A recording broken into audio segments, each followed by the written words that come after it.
Hello viewers, আজকে আমরা আসলাম প্রকৃতির রাজকন্যা সিলেটে। আপনাদেরকে আমরা প্রথমে যে প্লেসটি দেখাচ্ছি, যে প্লেসটির নাম হচ্ছে Sylhet Utmachhara.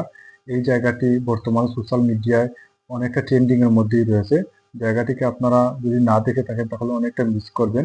First of all আজকে আমরা এনজয় করলাম একটি ঝুলন্ত ব্রিজ। যে ব্রিজটি আপনারা দেখতে পাচ্ছেন, ব্রিজটি হচ্ছে ভারতের বর্ডারে। এখান থেকে ভারতের সীমানা, ওই জায়গায় ভারতের বিএসএফ অবস্থান করতেছে এবং শীতের সময় ওই নদীর পানিটা অনেকটা শুকিয়ে যায়, পাথরগুলো দেখতে অনেক সুন্দর। আজকে আমরা অনেক এনজয় করলাম এই জায়গায়, অনেকটা স্রোত রয়েছে জলের মধ্যে এবং কি আমরা বন্ধুরা মিলে ওই জায়গায় সাঁতার কাটলাম, অনেক এনজয় করলাম। পানিটা অনেকটা ক্লিন ছিল, দেখতে অনেক ভালো লাগতেছিল, সাঁতার কাটতে অনেক ভালো লাগতেছিল। আমরা এক পার থেকে আরেক পারে যাওয়া আসা করলাম।